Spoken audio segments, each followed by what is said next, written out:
That's right, guys. It's time to cook breakfast. It's raining here in Florida, and I am trying to cook my breakfast in the rain. So how did I get a rolling boil with very little underneath it? Ooh, the torch. You know what? Let me switch around. There you go. Hey, a lot of people like to use these really nice, expensive stoves for camping, and I am definitely all about me a nice camping stove. But I've found that it's bulky. I mean, it's not any more bulky than the old Burns-O-Matic here, but it doesn't serve multiple purposes. With my Burns-O-Matic, with my little torch, I can take the torch head off of that and carry my my gas inside a container in my, whatever, cup or whatever. I can also carry the torch head separately, and I can use, I'm sorry, the wind is really picking up. There's a perfect example of what. See, the wind's pushing on it, right? Still got a rolling boil. It took about 2 minutes to get that rolling boil going. So anyway, where I was going with this is I can break it apart into pieces and I can carry it separately. And okay, so why is this better than a stove? Well, I'll tell you why. Stoves are small. It's hard to get one of these canteens here to balance on it. And you have to have it on a flat surface, a smooth surface, and something hard enough that it's not going to rock around on. Well, here in Florida, everything is sand. Yeah, sand and dirt. See the mess I'm making in the sand here? So rather than wasting my time with all this, yeah, these gloves are dirty, with all this trying to flatten it out and all that, I have this nifty little guy here, this grate. Obviously, I've had it for a very long time. As with my torch, it's time for a new one. The knob's broken off of it, but it still does the job. So I can put my little grate out. I can put my stuff on that grate. I can lay my torch down, and I can just cook it right there. And like I said, it keeps a very steady rolling boil in my stainless steel military canteen. So the second problem with the other stoves is that it's really hard to start a fire with them. You have to kind of, hold things over it to light them and then lay them on the ground and try and move things around. With this, all I do is stack stuff up and hold it pointing at it. Look at that. It'll start a fire right on up. See that? Wow, right back to a rolling boil. God, that's awesome. So I can build my fire pile. I can put all the small stuff at the bottom, and I'm going to do a video on this, but I can tell you now, I'll put all the small stuff on the bottom, and I will build a square around it with bigger stuff, and stretch more big stuff across that, and build up and stretch more bigger stuff across that. And what I have created is sort of a stacked approach to having it all in one place, already built. Then I light my torch, shove it down in the bottom of that. I don't care how much it's raining. I don't care what's going on. My torch will light that fire. You can't do that with a stove, a camping stove. So, and I've done this with people. You go out there and they laugh at me. They laugh at me for carrying the old Burns-O-Matic. Oh yeah, what's that for? By the end of the camping trip, they are on eBay trying to find one. It's true story. So anyway, I'm here to show you this morning how I cook my breakfast.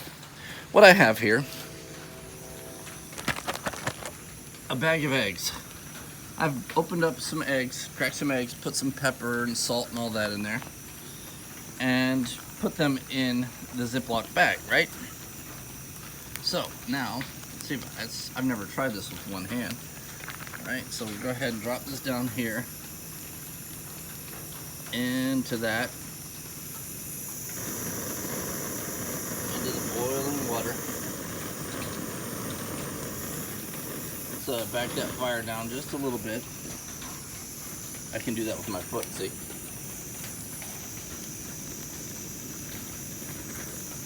Right. So that's going to sit in here and cook. Right? We're cooking away with the eggs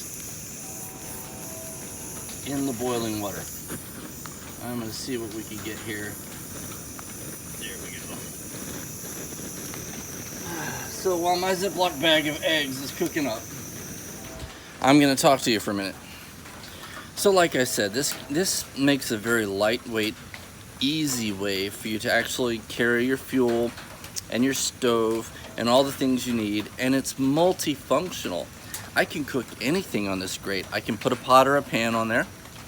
I can actually start a fire on it, keeping everything off the wet ground. I can put all the wood and all that, build a little floor on top of that, and I can start a fire. So I can do a lot of things with that that you can't do with one of the little camping stoves. Yeah, this may weigh a little bit more, and the gas container is a little bigger, but I've never run out of gas on a trip. And what's really cool is it's easy to refill these propane tanks with, let me see if I can come over here and show you my propane tank adapter. That bad boy right there, look at that. I can screw that propane tank into that full-size tank, right? So I've spent about $35 to fill the big tank. These little tanks are what, $6, $8 each now? Well, I bought one. Actually, I have 4 of them. And every time one runs empty, I hook it up to the big tank and it refills quickly and easily. So I don't have to worry about running out of fluid all the time. My eggs are getting pretty close to done. Let's see. Yeah, we're getting close.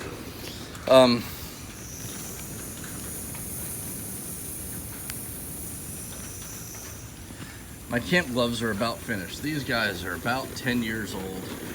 Everything here is at least 10 years old, except for my plastic fork. That's another thing. A lot of people buy these nifty little titanium spoons and forks and all. I got a plastic one, a little cheap. Got it from Burger King or something, you know. Just go in there and grab a handful of them, throw them in the bag. They don't weigh anything. They're disposable, and they work. I mean, they work fine. So why do people spend so much money on stuff? I guess because they want to look like they know what they're doing. If you know what you're doing, you don't have to look like you know what you're doing, right? Speaking of knowing what you're doing, whew, my eggs are almost done. There's still a little bit of wetness in there. Oops. Let's see what we got. We got you. Make sure we're good and see we're getting close. Let's see. We'll drop you back in. See the top's curling up here, but that doesn't matter. Make sure we get everything in there. There we go. Did y'all know you could do this? So with the eggs, the best thing to do, if you can, is butter the inside of that bag, because I didn't, and it's probably going to stick to that bag pretty bad. But, excuse me, my coffee's coming up. If you butter the inside of that bag and you mix up your eggs, you can put bacon, sausage, peppers, all those things down in there with that egg, and you can have a little Ziplock omelet. That's how I prefer it. But, you know, with my medical problems today, I don't need to get gassy, so I'm staying away from some of that stuff. So, we're almost there. I think we're pretty close to done. Let's see what we got. Yeah. I think we are cooked.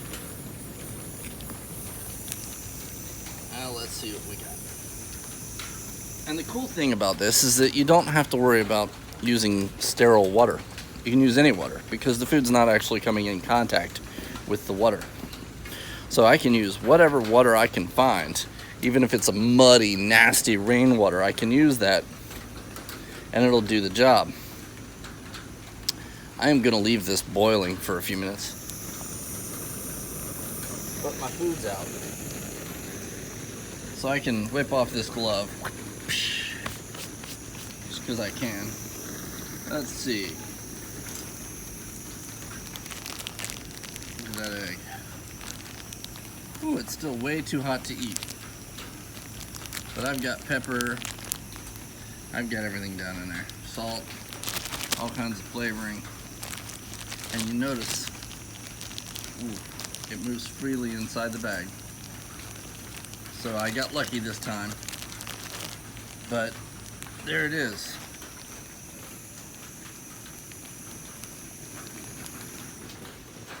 That's how you cook eggs over boiling water at a campsite when it's raining.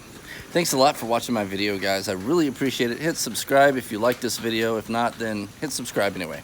You guys take care, and don't forget to go out and get yourself a Burns-O-Matic.